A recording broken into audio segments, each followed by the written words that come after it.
Hi everyone, स्वागत है आप सबका आपके अपने चैनल केयर्स क्लासेस में। आज के इस लेक्चर में हम सब देखेंगे क्लास 12th मैथ। इसके पहले वाले लेक्चर में हम सब प्रश्नावली 10.3 स्टार्ट किए हैं, तो इसका पूरा इंट्रो हम लोग कर चुके हैं ना, इसका पूरा परिचय हम लोग कर चुके हैं। आज हमको इसका एग्जाम्पल यानी उदाहरण स्टार्ट करना है। आओ, सबसे पहला उदाहरण आपका उदाहरण नंबर 13। क्या बोला है? दो सदिशों वेक्टर ए और वेक्टर बी के परिमाण क्रमशः, पहले एक काम करो, आप इसका जो थ्योरी अपनी पढ़ा है एक बार हल्का सा थोड़ा रिवीजन कर लो। आपने सबसे पहले इसके थ्योरी में आपने क्या देखा था? Dot product. जैसे मान लो कोई दो वेक्टर है, वेक्टर ए और वेक्टर बी, उसके डॉट प्रोडक्ट को आप ऐसे दर्शाते हो और लिखते हो कैसे हो? ए बी कॉस थीटा, जहां ए क्या है? वेक्टर ए का परिमाण, बी क्या है? वेक्टर बी का परिमाण, और थीटा क्या है? दोनों सदिशों के बीच कोण। आप vector A dot vector B, अगर आपको वेक्टर ए कुछ इस तरीके से दिया हो, a1 i cap plus a2 j cap plus a3 k cap, और वेक्टर बी आपको कुछ इस तरीके से दिया हो, b1 ना, यहाँ पर a1 a2 a3 माने, यहाँ पर b1 b2 b3 मान लो, b1 i cap plus b2 j cap plus b3 k cap. तो vector A dot vector B अगर आपको निकालना होगा तो आप कैसे निकालोगे? a1 b1 plus a2 b2 plus a3 b3। आप इस तरीके से इनके डॉट प्रोडक्ट को निकालते हो। और अगर आपको कभी इनके बीच कोण निकालना हो, आप जानते हो ना, cos थीटा बराबर आप कैसे लिखते थे? Vector A dot vector B upon mod of vector A mod of vector B. Mod of vector A mod of vector B का मतलब vector A dot vector B upon केवल ए बी भी आप लिख सकते हो। और आपको थीटा चाहिए तो ये उधर जाके cos उधर जाके क्या हो जाएगा? cos inverse. फिर उसके बाद आपने प्रक्षेप देखा। मान लो एक वेक्टर आपका ए और एक वेक्टर आपका है वेक्टर बी। तो जब वेक्टर बी का वेक्टर ए पर आपको प्रक्षेप लेना होगा, प्रक्षेप यानी उसका परछाई, यानी इतना पार्ट, यही तो वेक्टर बी का वेक्टर ए पर प्रक्षेप हुआ। इसको आपने देखा था कितना होता है? अगर मान लो इनके बीच एंगल थीटा है तो ये कितना होता है? B cos theta. कितना होता है? B cos theta. ये क्या है? बी का वेक्टर ए पर प्रक्षेप ना, बी कॉस थीटा। इसी को आप ऐसे भी लिखे थे कल, vector B dot A cap. जिसका प्रक्षेप लेना है वो वेक्टर का डॉट प्रोडक्ट लेना है किसके साथ? जिस वेक्टर के दिशा में लेना है उस वेक्टर के दिशा में यूनिट वेक्टर के साथ, vector B dot A cap. ये भी क्या हुआ? इसका प्रक्षेप। या आप इसको ऐसे भी लिख सकते थे, क्योंकि ए कैप को आप क्या लिख सकते हो? Vector A upon mod of vector ए, तो मॉड ऑफ वेक्टर ए बाहर हो जाएगा, तो मॉड ऑफ वेक्टर ए बाहर होगा तो बचेगा कितना? Vector B dot vector A. अगर आपको कैप मतलब यूनिट वेक्टर नहीं पता है, केवल वेक्टर पता है, तो उस वेक्टर के साथ डॉट प्रोडक्ट लेके उसके परिमाण का आप क्या कर देना? भाग देना। आप ऐसे भी लिख सकते हो। यह क्या है? प्रक्षेप। केवल क्या है ये? प्रक्षेप। प्रक्षेप अगर आपको कभी प्रक्षेप सदिश चाहिए, प्रक्षेप सदिश पूछेगा तब, तो ये तो नंबर है, ये भी एक नंबर है, ये भी एक नंबर ही है, ये भी एक नंबर, क्योंकि डॉट प्रोडक्ट करने के बाद ये क्या आता है? नंबर। तो अगर आपको इतने परिमाण वाला एक बस सदिश ही तो चाहिए, क्योंकि प्रक्षेप मिला है, बस सदिश जोड़ना। सदिश जोड़ने का मतलब आपको दिशा चाहिए, और दिशा कौन बताता है? Unit vector. जिस दिशा में आपको चाहिए उस दिशा में यूनिट वेक्टर का आप गुणा कर दो। यानी इतना तो आपका जो था ही, vector B dot A cap था ही, साथ में आपको अगर वेक्टर ए की दिशा में प्रक्षेप चाहिए था तो ए के यूनिट वेक्टर का आप इसमें क्या कर दो? गुणा कर दो। ये पूरा एक नंबर है, तो एक वेक्टर में आप एक नंबर का क्या कर दो? गुणा कर दो। ये आपका क्या आ जाएगा? प्रक्षेप सदिश। आओ फिर हम लोग एग्जाम्पल देखते हैं। एग्जाम्पल नंबर 13 क्या बोला है? दो सदिशों वेक्टर ए और वेक्टर बी के परिमाण क्रमशः 1 और 2 हो। आपको क्या दिया है? वेक्टर ए का परिमाण, वेक्टर ए के परिमाण को हम सीधा ऐसे ए भी लिख सकते हैं, और वेक्टर बी का परिमाण इसको हम केवल बी लिख सकते हैं। तो ये कितना दिया? क्रमशः 1 और 2 है, यानी ये आपका 1 है और ये आपका 2 है। तो ये आपको क्या है? दिया है। और क्या दिया है? तथा vector A dot vector B बराबर 1। आपको ये भी दिया, vector A dot vector B बराबर कितना? 1। इन सदिशों के बीच कोण ज्ञात कीजिए। ये काम आएगा नहीं आएगा? अरे दो सदिश के बीच कोण निकालने के लिए हम यही फार्मूला यूज करते ही नहीं करते हैं। तो आप लिखोगे चूंकि cos थीटा बराबर क्या आता है? Vector A dot vector B upon mod of vector A into mod of vector B. तो this implies that cos theta बराबर vector A dot vector B कितना दिया है आपको? 1 दिया है, बटे मॉड ऑफ वेक्टर ए कितना है? 1, और मॉड ऑफ वेक्टर बी कितना है? 2 है। अरे वेक्टर बी का परिमाण 2 दिया है ना, तो कितना हो जाएगा? cos थीटा बराबर 1/2। तो यहां से आप थीटा बता सकते हो कि नहीं बता सकते हो? अरे cos कितने का मान 1/2 होता है? 60 अंश। तो दिस इंप्लाइज थीटा बराबर कितना? 60 अंश। 60 अंश लिखना है 60 अंश लिखो, या आप इसको पाई बाई 3 भी लिख सकते हो। तो इस प्रकार से कभी भी दो सदिशों के बीच आप कोड निकाल सकते हो नहीं निकाल सकते हो। चलो अब आपका उदाहरण नंबर 14, आपको ये पहले कॉपी करना, आप इसे कॉपी कर लो। एग्जाम्पल 14 में क्या बोला है, सदिश वेक्टर ए बराबर आई कैप प्लस जे कैप माइनस के कैप। वेक्टर बी बराबर कितना बोला है, I cap minus J cap plus K cap के बीच कोड ज्ञात कीजिए। अब वही चीज है, अगर आपको कोड ज्ञात करना होगा काश थीटा के फार्मूला से ही जाओगी, और काश थीटा बराबर है कितना, vector A dot vector B upon mod of vector A into mod of vector B. एक काम करो, पहले ये सब निकाल लो ना। सबसे पहले आप vector A dot vector B निकालो। Vector A dot vector B कैसे निकालते हो, जब आपको I cap J cap K cap के फॉर्म में दिया तो आई कैप वाले का आई कैप में गुणा, जे कैप वाले का जे कैप में गुणा और के कैप वाले में के कैप का गुणा। तो यानी ये कितना आ जाएगा, एक एक के बोलो प्लस माइनस माइनस, एक एक के एक प्लस माइनस माइनस, एक एक के एक, यानी आया कितना, vector A dot vector B बराबर एक में से एक घटेगा बाकी माइनस एक आपका बचेगा। तो vector A dot vector B आपको मिला। अब आप क्या निकालोगे, माड ऑफ वेक्टर ए। क्या निकालोगे, माड ऑफ वेक्टर ए। तो बताओ माड ऑफ वेक्टर ए बराबर कितना हो जाएगा, अंडर रूट, अरे जब वेक्टर पता है तो उसका परिमाण निकालना जानते हो ना, एक का स्क्वायर प्लस जे कैप का गुणांक एक है तो एक का स्क्वायर और के कैप का गुणांक कितना है माइनस एक, तो माइनस एक का स्क्वायर। आप यहाँ पर माइनस मत लिखना, यहाँ पर आपको बीच में प्लस ही लिखना है। तो ये कितना आ जाएगा, अंडर रूट एक का स्क्वायर एक, एक का स्क्वायर एक और माइनस एक का स्क्वायर भी एक, एक एक तीन, तो अंडर रूट 3। सेम ऐसे आप वेक्टर बी का परिमाण निकाल सकते हो। तो वेक्टर बी का परिमाण कितना हुआ, 1 का स्क्वायर प्लस माइनस 1 का स्क्वायर प्लस 1 का स्क्वायर, ये भी कितना आ गया, अंडर रूट 3। तो आपको ये भी पता चला, ये भी पता चला, ये भी पता चला, तो आप बता दो। आपको फार्मूला पता है, चूंकि cos थीटा बराबर vector A dot vector B upon mod of vector A into mod of vector B. तो यहां से बताओ क्या लिख सकते हो, cos थीटा बराबर vector A dot vector B कितना आया है, -1 बटे माड ऑफ वेक्टर ए कितना आया है, अंडर रूट 3, माड ऑफ वेक्टर बी कितना आया है, अंडर रूट 3। तो यहां से आप क्या बोल सकते हो, cos थीटा बराबर -1 बटे अंडर रूट 3 में अंडर रूट 3 का गुणा करो कितना आ जाएगा, 3 ना। तो यहां से हमको थीटा चाहिए, तो थीटा बराबर कितना, cos इनवर्स -1 बटे 3। ये आपका क्या हुआ, उन दोनों से। अब 1/3 का आप वैल्यू नहीं जानते हो, आप वैल्यू जानते तो वहां पर आप फिर वैल्यू बताते, लेकिन 1/3 काश कितने का वैल्यू होगा। तो समझ में आया है ना, आपको ये कॉपी करना, आप इसे कॉपी करो। फिर हम देखते हैं इसका अगला क्वेश्चन। ये उदाहरण 14 था, ठीक। अब उदाहरण नंबर 15।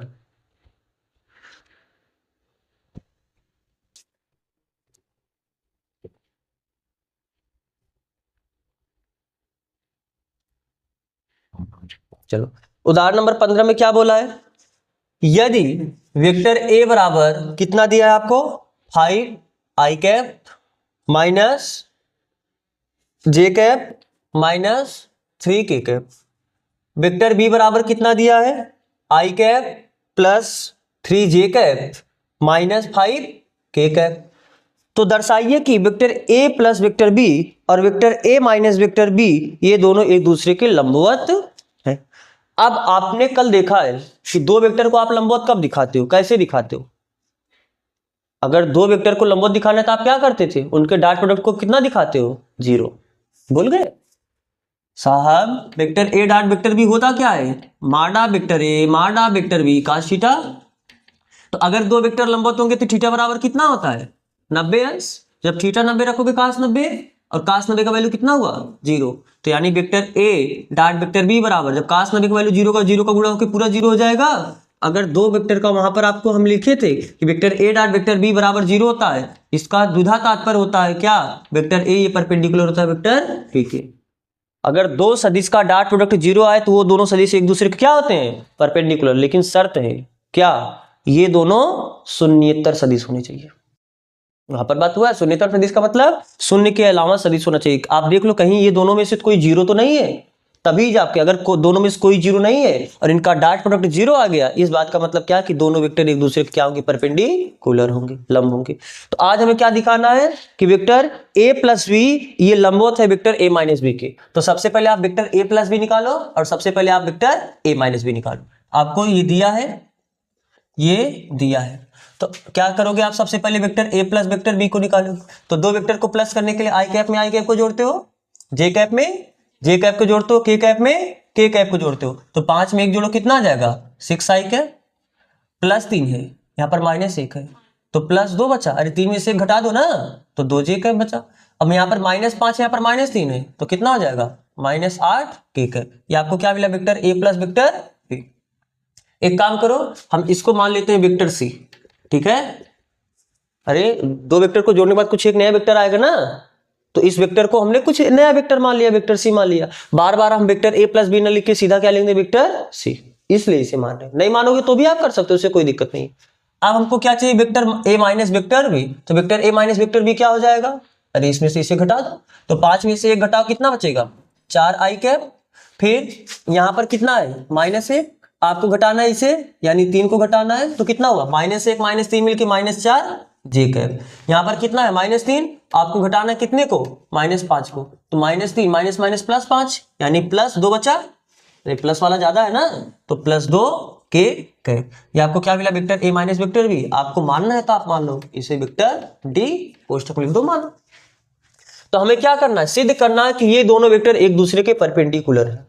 ये दोनों वेक्टर अच्छा देख लो क्या दोनों वेक्टर शून्य तो नहीं है, शून्य सदिश नहीं है। अरे दोनों सदिश शून्य, ये सदिश शून्य सदिश है क्या, शून्य सदिश पता है ना क्या होता है, क्या होता है शून्य सदिश, ऐसा सदिश जिसका परिमाण क्या हो 0 हो और शून्य सदिश का दिशा नहीं परिभाषित होता है। शून्य सदिश को आप कैसे दर्शाते हैं वेक्टर 0 से, ये 0i कैप ये भी शून्य सदिश है, 0j कैप ये भी शून्य सदिश है, 0k कैप ये भी शून्य सदिश है, इनके बीच में प्लस लिख के लिख दो, ये भी आपका क्या है शून्य सदिश है। तो शून्य सदिश आपको इसी रूप का दिखेगा हमेशा। तो क्या कोई इस रूप का दिख रहा है, क्या नहीं दिख रहा है ना, तो दोनों में से कोई शून्य सदिश नहीं है। तो अगर जब दोनों में से कोई शून्य सदिश नहीं है तो आप इनका डॉट प्रोडक्ट ले लो।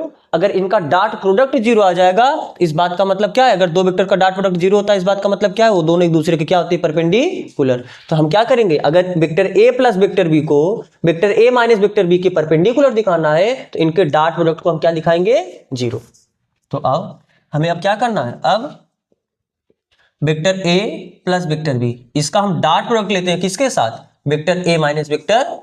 अब आप इतना ना लिख के सीधा लिख सकते थे vector c dot vector d। और vector a plus vector b को ही तो आपने वेक्टर c माना है और vector a minus vector b को ही तो आपने वेक्टर d माना है। तो आप इतने की जगह पे इतना लिख सकते थे, इतने की जगह पे इतना। फिलहाल अब हम ऐसे ही कर देते हैं। तो दो वेक्टर का डॉट प्रोडक्ट कैसे निकालते हो, आई वाले में आई कैप का गुणा करते हो, जे कैप के गुणांक में जे कैप के गुणांक का गुणा करते हो और के कैप के गुणांक का के कैप के गुणांक में तुलना करते हो।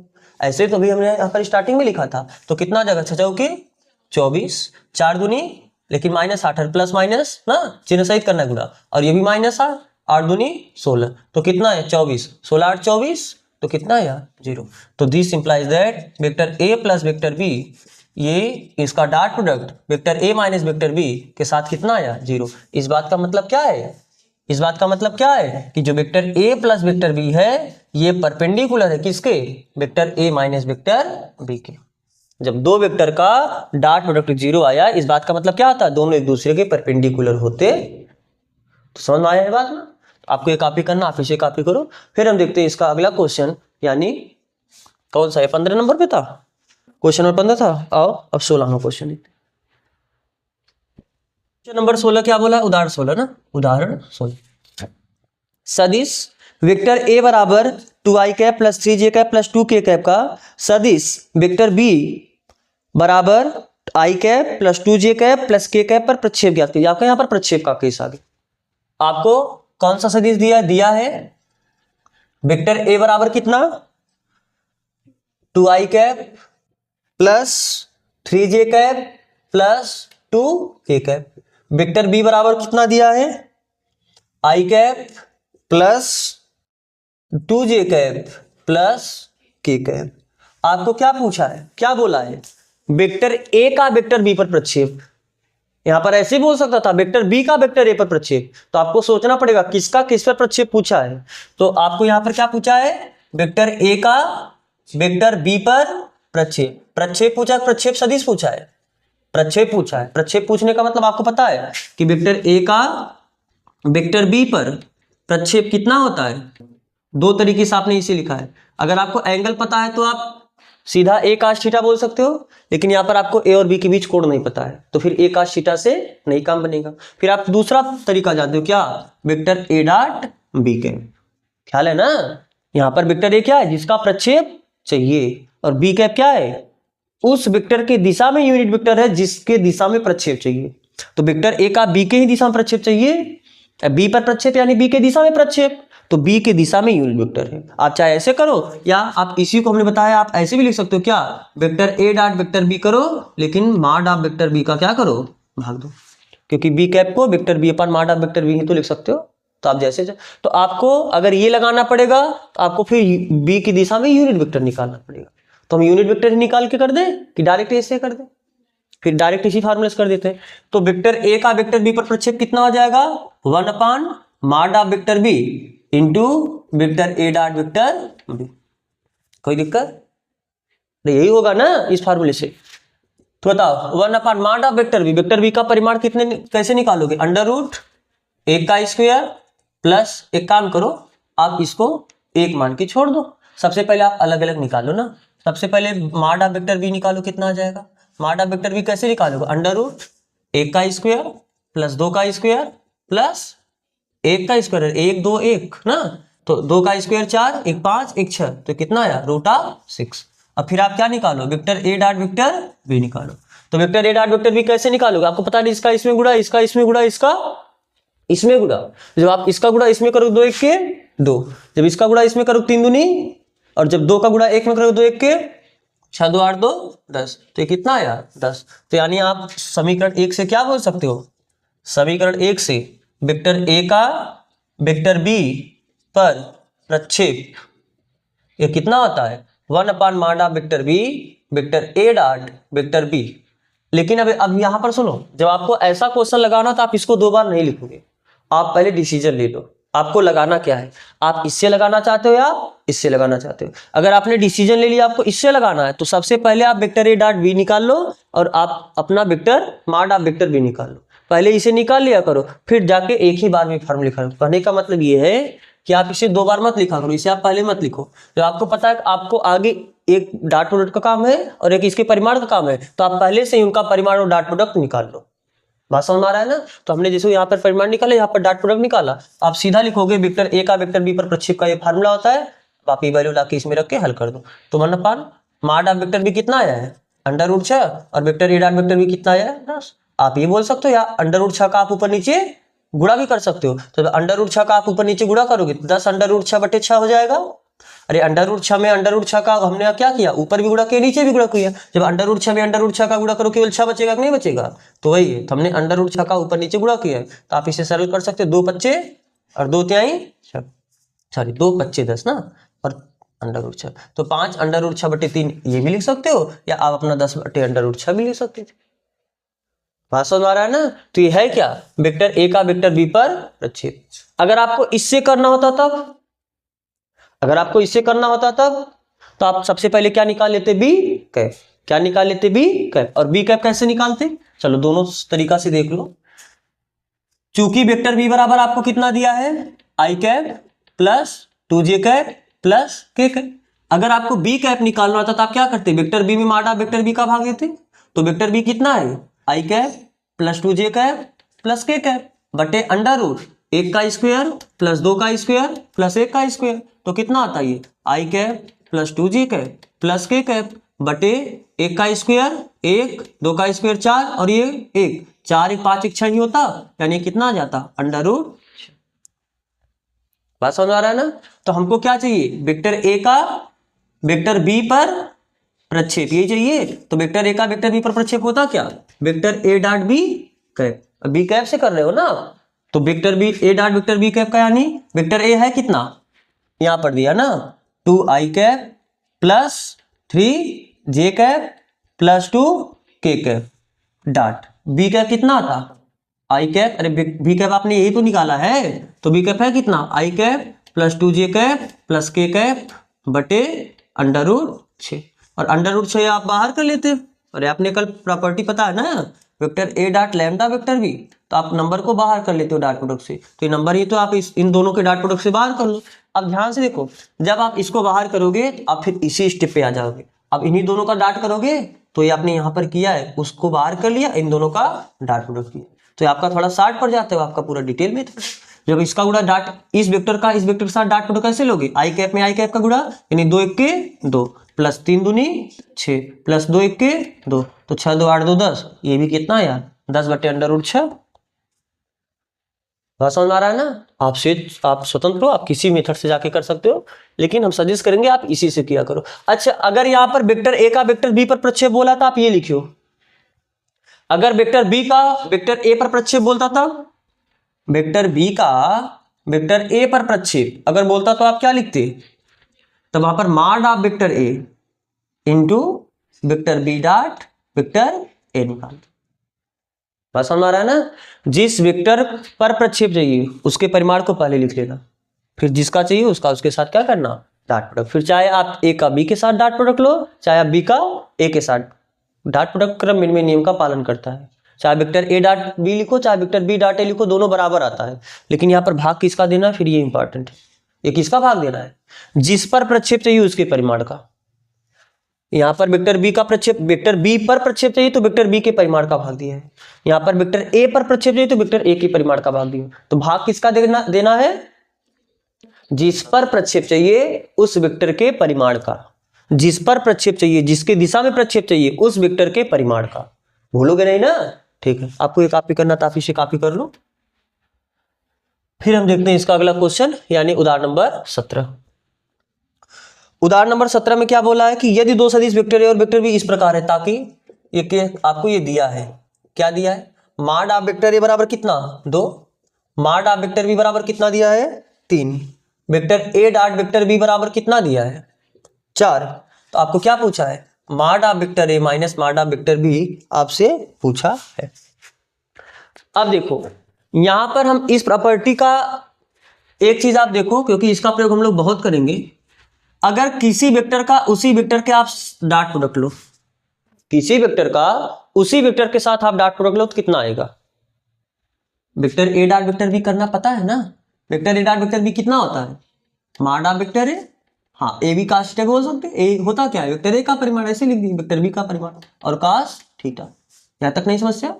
अगर आप वेक्टर ए का उसी वेक्टर के साथ डॉट प्रोडक्ट ले रहे हो तो वो कितना आ जाएगा, माड ऑफ वेक्टर ए, यानी पहले वेक्टर का परिमाण। तो वेक्टर ए के परिमाण को आप सीधा केवल ऐसे लिख सकते हो, क्या माड ऑफ वेक्टर है। फिर दूसरे वेक्टर का परिमाण, तो दूसरा वेक्टर फिर से आपका वेक्टर ए ही है, तो यानी दूसरे वेक्टर का परिमाण इंटू cos थीटा। इनके बीच एंगल कितना होगा 0। अरे वेक्टर ए का वेक्टर ए के ही साथ एंगल देखना है, तो जब दो एक वेक्टर का उसी के साथ एंगल देखना है तो उसके साथ एंगल कितना बनेगा, दोनों एक ही डायरेक्शन में हो जाएगा। और जब दोनों एक ही डायरेक्शन में होगा तो उनके बीच एंगल कितना होगा 0। और cos 0 का वैल्यू कितना होगा 1। तो यानी वेक्टर ए डॉट वेक्टर ए ये बराबर हुआ माड ऑफ वेक्टर ए का, अरे माड of vector A, mod of vector ए यानी माड ऑफ वेक्टर ए का स्क्वायर, और cos 0 का वैल्यू कितना हुआ 1। तो आप इस बात को याद रखना, आप इसको कहीं लिख भी सकते हो। और कैसे, यहाँ पर ध्यान से देखना, हमको अगर माड ऑफ वेक्टर ए चाहिए तो स्क्वायर तो क्या हो जाएगा अंडर रूट हो जाएगा। ये बात समझ में आ रहा है कि नहीं समझ में आ रहा है, यही प्रॉपर्टी हम यहाँ पर लगाएंगे। कैसे, ध्यान से देखना, अगर mod of vector A minus vector B के स्क्वायर को आप क्या लिख सकते हो, vector A minus vector B dot vector A minus vector लिख सकते हो। किसी वेक्टर का उसी वेक्टर के साथ डॉट प्रोडक्ट लोगे तो वह उसी वेक्टर के परिमाण का स्क्वायर आता है। ये तो इससे समझ रहे हो ना, वेक्टर ए का वेक्टर ए के साथ डॉट प्रोडक्ट लिए तो क्या आया, उसी वेक्टर का माड यानी उसका परिमाण, उसके परिमाण का स्क्वायर आया। तो अगर हम mod of A minus B इसका स्क्वायर करेंगे, वेक्टर एक वेक्टर है, वेक्टर बी दूसरा वेक्टर है, इन दोनों वेक्टर को घटाना है। Vector A minus vector B इसके माड का स्क्वायर क्या लिख सकते हो, किसी वेक्टर के माड का स्क्वायर मतलब जिस वेक्टर के माड का स्क्वायर चाहिए उसी वेक्टर का 2 बार डॉट प्रोडक्ट ले लो। तो अगर हमको vector A minus vector B के माड का स्क्वायर चाहिए तो हम vector A minus vector B का उसी के साथ क्या लेंगे, डॉट प्रोडक्ट लेंगे। ये बात समझ आ रहा है कि नहीं समझ आ रहा है। तो बस अब आपका काम हुआ, तो आप इसे ऐसे लिख सकते हो, देखो ये आपका mod vector A minus vector B के माड का स्क्वायर, इसका इसके साथ डॉट प्रोडक्ट यानी वेक्टर ए डॉट वेक्टर, फिर इसका इसके साथ डॉट प्रोडक्ट यानी minus vector A dot vector B, plus minus minus vector B dot vector A, इसका इसके साथ dot product minus minus plus vector B dot vector B. कर सकते हो। अब ध्यान से देखो, इसे कैसे लिख सकते हो, vector A minus vector B के माड का स्क्वायर बराबर हुआ vector A dot vector A करो कितना आएगा, माड ऑफ वेक्टर ए का स्क्वायर। ये अपना प्रॉपर्टी देखो, वेक्टर ए डॉट वेक्टर ए करोगे तो माड ऑफ वेक्टर ए का स्क्वायर आएगा, ठीक, minus vector A dot vector B, और आपको पता है vector B dot vector A को भी आप vector A dot vector B लिख सकते हो, यानी आप पता है ना सदिशों का डॉट प्रोडक्ट क्रम विनिमय नियम का पालन करता है। तो अगर vector B dot vector A है तो इसे vector A dot vector B भी लिख सकते हो। तो यहाँ पर भी vector A dot vector B है, यहाँ पर भी vector A dot vector B है, क्या आप इसको 2 बार vector A dot vector B लिख सकते हो? अरे एक बार यहाँ पर मिला, एक बार यहाँ पर 2 बार ही तो हुआ, और ठीक plus vector B dot vector B क्या होगा, माड, अरे ए डॉट ए वेक्टर ए के माड का स्क्वायर आया, तो vector B dot vector B क्या आ जाएगा, माड ऑफ वेक्टर बी का स्क्वायर आया, यानी माड ऑफ वेक्टर बी का स्क्वायर। तो आप इसे अब डायरेक्ट याद रखना, इसको भी आप याद रखना डायरेक्ट, क्या कि vector A minus vector B के माड का स्क्वायर ये बराबर होता है माड ऑफ वेक्टर ए का स्क्वायर, ए माइनस बी का होल स्क्वायर के फार्मूला से आप रिलेट कर सकते हो, ए का स्क्वायर यानी वेक्टर ए के माड का स्क्वायर माइनस 2ab यानी 2a, एक जगह पहले वेक्टर का परिमाण और b की जगह दूसरे वेक्टर का परिमाण, लेकिन यहाँ पर डॉट प्रोडक्ट के साथ लिखना, तो आप यहाँ पर क्या लिखोगे, vector a dot vector b plus A square हुआ माइनस 2ab हुआ प्लस बी स्क्वायर यानी वेक्टर b के माड का स्क्वायर। और नहीं याद होगा फिर आप ये याद ही रखो। तो यहाँ से बताओ कितना आ जाएगा, vector A minus vector B का माड का स्क्वायर बराबर वेक्टर ए का परिमाण आपको दिया है कितना, 2 का स्क्वायर माइनस 2 यहाँ पर है ही, vector A dot vector B भी आपको कितना दिया है 4, plus mod of vector B का square, mod of vector B कितना दिया है 3, तो ये कितना हुआ 3 का स्क्वायर, 2 का स्क्वायर कितना हुआ 4, माइनस 4 दूनी 8 प्लस 3 त्रिक का 9, तो 9 4 13, 13 में से 8 घटाओगे 5, अरे 8 5 13 ही होता है ना। तो vector A minus vector B के माड का स्क्वायर कितना आया 5, हमको चाहिए क्या, vector A minus vector B का माड चाहिए, तो स्क्वायर जाके उधर क्या हो जाएगा अंडर रूट, यानी कितना हो जाएगा अंडर रूट। समझ आ रहा है ना। तो ये सवाल आपके लिए थोड़ा सा इंपॉर्टेंट है, आपको कुछ सिखाया, अलग सिखाया ना जो आप थ्योरी में नहीं पढ़े। तो याद रखना इस किसी वेक्टर का उसी वेक्टर के साथ डॉट प्रोडक्ट लोगे वो कितना आ जाएगा, उसी वेक्टर के परिमाण का स्क्वायर, फिर आप डायरेक्ट ये फार्मूला भी आ सकते। तो नहीं याद रखना है आपको ये फार्मूला, तो अगर माड ए का स्क्वायर चाहिए तो किसी वेक्टर के माड का स्क्वायर यानी उसी वेक्टर का उसी वेक्टर के साथ डॉट प्रोडक्ट। तो हमको vector A minus vector B का माड पूछा था, तो हम पहले इसके स्क्वायर, क्योंकि हमको स्क्वायर मिलेगा तो स्क्वायर जाके अंडर रूट होके हम अंडर रूट हो जाएगा, हमको वही मिल जाएगा।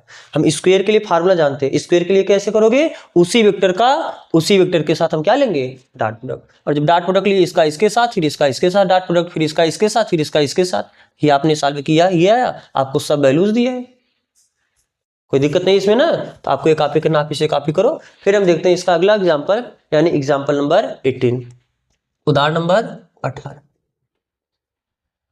यदि वेक्टर ए एक मात्रक सदिश है, आपको क्या दिया है, जो वेक्टर ए है ये क्या है मात्रक सदिश, मात्रक सदिश का मतलब समझते हो, इस वेक्टर का परिमाण कितना होगा 1, ये आपको दिया है वेक्टर ए एक मात्रक सदिश है, मात्रक सदिश होने का मतलब उस वेक्टर का परिमाण कितना होगा 1, और आपको ये भी दिया है क्या, vector x minus vector A dot vector x plus vector A, यहां पर डॉट दिया, ये बराबर कितना है 8 के। तो आपसे पूछा क्या है, माड ऑफ वेक्टर एक्स आपको ज्ञात करना। चलो अब ध्यान से इधर समझो, वेक्टर एक्स एक वेक्टर होगा, वेक्टर ए भी एक वेक्टर होगा, एक वेक्टर में से एक वेक्टर घटाओगी तो ये भी क्या आएगा एक वेक्टर आएगा, तो जैसे ये एक वेक्टर आएगा तो ऐसे ये भी एक वेक्टर आएगा। तो यहाँ पर ये डॉट प्रोडक्ट दिया है, एक वेक्टर का अगर 2 वेक्टर हो, 2 वेक्टर के बीच में, हिंदी का मतलब ये गुणा नहीं है, ये क्या है इसका डॉट प्रोडक्ट है। अगर डॉट प्रोडक्ट होगा तो फिर आपको इसका गुणा इसमें भी करना, इसका डॉट प्रोडक्ट इसके साथ भी लेना पड़ेगा, वितरण प्रगुण, इसका डॉट प्रोडक्ट इसके साथ भी, फिर इसका डॉट प्रोडक्ट इसके साथ भी, और इसका डॉट प्रोडक्ट इसके साथ भी। जब इसका इसके साथ डॉट प्रोडक्ट लोगे यानी vector x dot vector x आया, बोलो, फिर आपको इसका इसके साथ डॉट प्रोडक्ट लेना पड़ेगा यानी plus vector x dot vector ए, फिर आपको इसका इसके साथ डॉट प्रोडक्ट लेना पड़ेगा यानी माइनस, और यहाँ पर प्लस, तो माइनस होगा vector A dot vector x. अब फिर आपको इसको इसके साथ प्लस माइनस माइनस वेक्टर ए का डॉट प्रोडक्ट लेना है किसके साथ, वेक्टर ए के साथ, और ये कितने बराबर दिया है 8।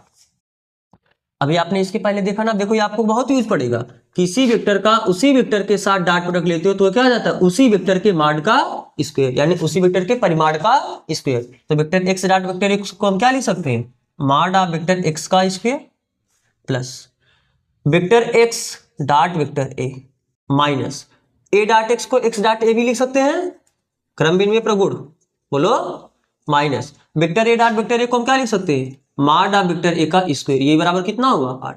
आप रीजन दे दो, चूंकि वेक्टर एक्स डॉट वेक्टर ए ये बराबर होता है vector A dot vector x, इसीलिए हमने यहाँ पर ए डॉट एक्स जगह एक्स डॉट ए लिख दिया। और ये प्लस है और ये माइनस है, एक दूसरे से क्या हुआ, कैंसिल। तो वेक्टर एक्स के परिमाण का स्क्वायर माइनस वेक्टर ए का परिमाण कितना दिया है, 1, तो इतने की जगह हम 1 रख सकते हैं। तो 1 का स्क्वायर करोगे 1 ही आएगा, ये बराबर कितना है 8। तो वेक्टर एक्स के परिमाण का स्क्वायर माइनस में जाके क्या हुआ प्लस, 8 एक कितना हो जाएगा 9। तो हमको क्या चाहिए, मॉड ऑफ वेक्टर एक्स चाहिए, तो इसकी ओर जाके क्या हो जाएगा under root. Under root plus और माइनस के साथ होता है ना, लेकिन किसी वेक्टर का परिमाण निगेटिव, वेक्टर का परिमाण हमेशा पॉजिटिव वैल्यू मिलता है। तो यहाँ पर आपको माइनस नहीं लिखना, केवल क्या लिखना है अंडर रूट 9। तो यानी वेक्टर एक्स का परिमाण कितना आया 9 का अंडर रूट 3। समझ आ रहा है ना, सरल है सवाल, ऐसा कुछ नहीं, बस इसमें आपको ये प्रॉपर्टी लगा, आपको ये प्रॉपर्टी पता है तो आप कर सकते हो आराम से। आगे चले, कोई दिक्कत नहीं है किसी को, ठीक है। आपको ये कॉपी करना, आप इसे कॉपी करो। फिर हम देखते हैं इसके अगले 2 क्वेश्चन, जो कि आपके क्या है, प्रमेय है। और इस प्रमेय को भी आप याद रखना, एक आपका कॉची श्वार्ट्ज प्रमेय है, थ्योरम है, और दूसरा आपका त्रिभुज असम का प्रमेय है। चलो आओ, इसको एग्जाम्पल में करके दिया है, आप इसको स्टार मतलब थोड़ा इंपॉर्टेंट में ले लेना। एग्जाम्पल 19, ये आपका क्या है, एक थ्योरम है ना, एक आपका प्रमेय है। 2 सदिशों वेक्टर ए और वेक्टर बी के लिए सदैव आपको सिद्ध करना है, किसी 2 सदिश वेक्टर ए और वेक्टर बी के लिए vector A dot vector B का परिमाण ये हमेशा छोटा या बराबर होगा इनके अलग अलग परिमाणों के योग गुणनफल की, यानी वेक्टर ए का परिमाण इंटू वेक्टर बी के परिमाण से, ठीक है। और इसी को हम क्या बोलते हैं, ये आपका जो प्रमेय है, इसी प्रमेय को हम बोलते हैं कॉची श्वार्ट्ज थ्योरम ना, कॉची श्वार्ट्ज प्रमेय। अब ध्यान से देखो, आपको एक बात पता होगा ना, कहीं आप ये तीनों चीज एक ही फार्मूले में देखे हो। 2 वेक्टर का डॉट प्रोडक्ट आपको पता है, vector A dot vector B बराबर क्या होता है, mod of vector A mod of vector B cos theta, यही होता है।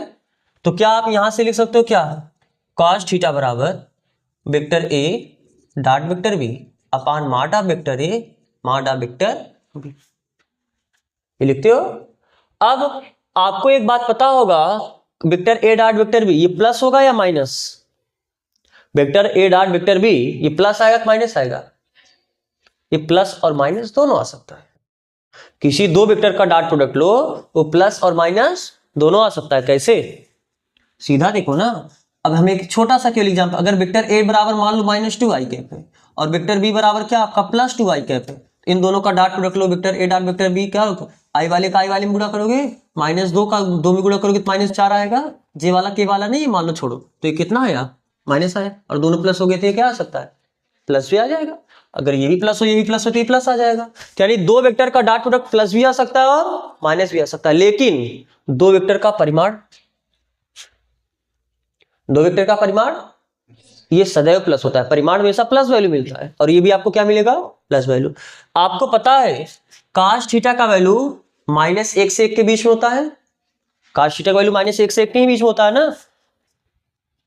तो आप इसे लिख सकते हो क्या, ऐसे vector A dot vector B upon mod of vector A mod of vector B, ये क्या होगा -1 से बड़ा होगा या 1 के बराबर होगा।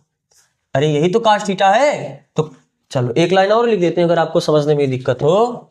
क्या, अच्छा एक काम करो, हमको इसका मॉड चाहिए तो हम डायरेक्ट थोड़ा यहां से बात करो। cos थीटा का वैल्यू किस -1 से 1 के बीच में होता है, ये तो पता होगा, बोलो। अगर हम मॉड cos थीटा लिखे तब cos थीटा का वैल्यू -1 से 1 के बीच में होता है, मॉड cos थीटा का वैल्यू किसके किसके बीच में होगा,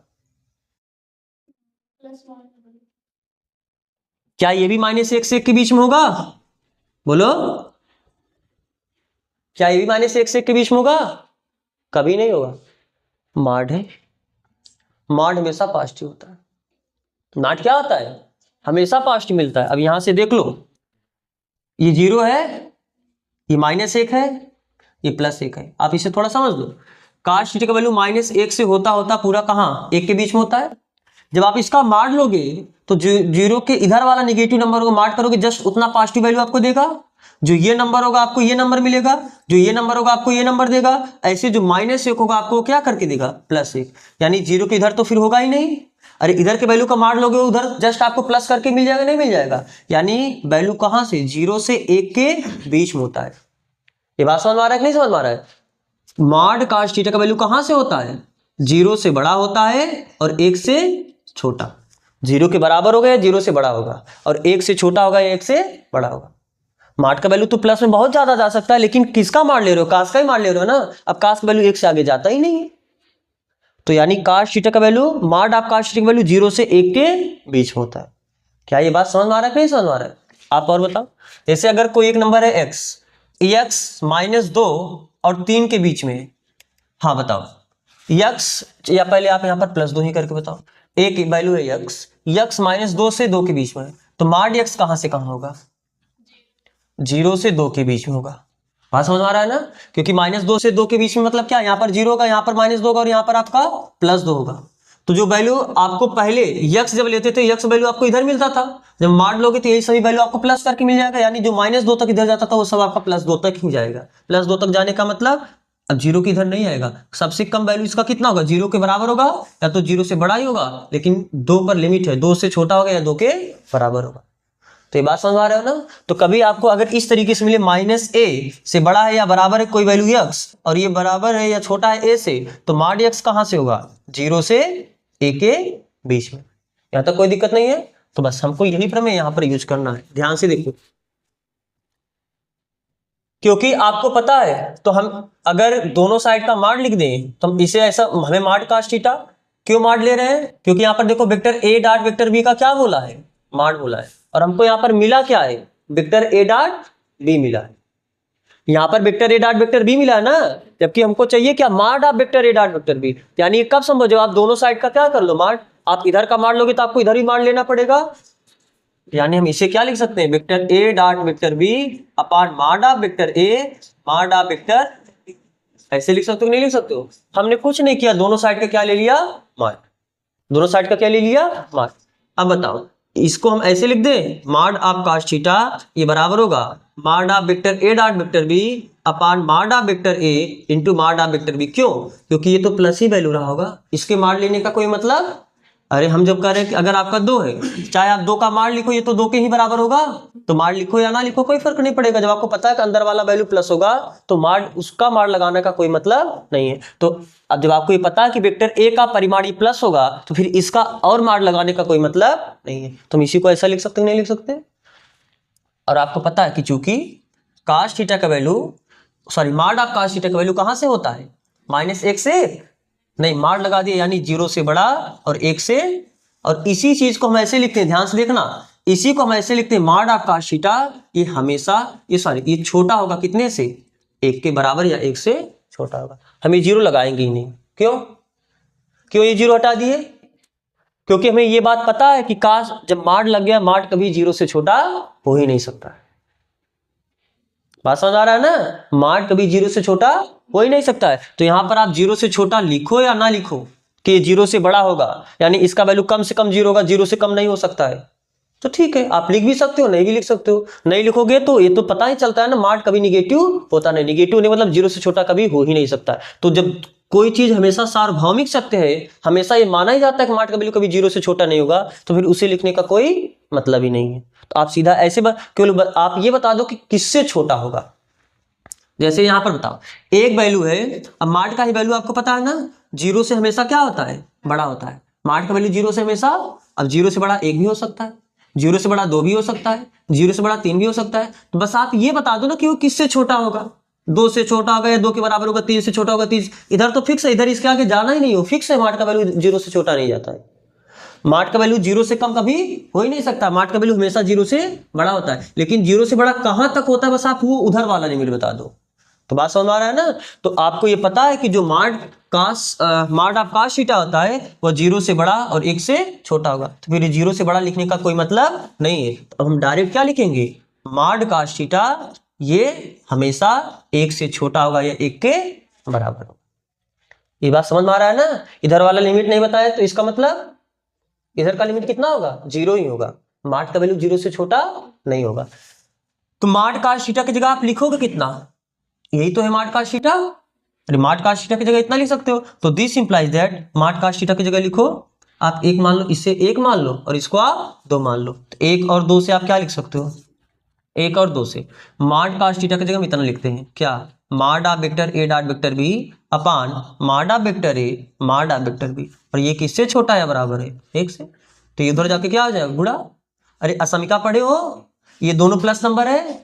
असमिका के दोनों पक्षों में आप एक धनात्मक संख्या का गुणा कर सकते हो, ऋणात्मक संख्या का गुणा नहीं कर सकते हो। ऋणात्मक संख्या का गुणा करोगे तो क्या हो जाएगा, असमिका का चिन्ह बदल जाएगा। असमिका का प्रॉपर्टी क्लास 11 में आपको पढ़ाया गया है। असमिका में अगर आप ऋणात्मक नंबर का दोनों साइड गुणा किए तो असमिका का जो चिन्ह इधर ग्रेट लेस का है ये इधर होके ग्रेटर का हो जाएगा।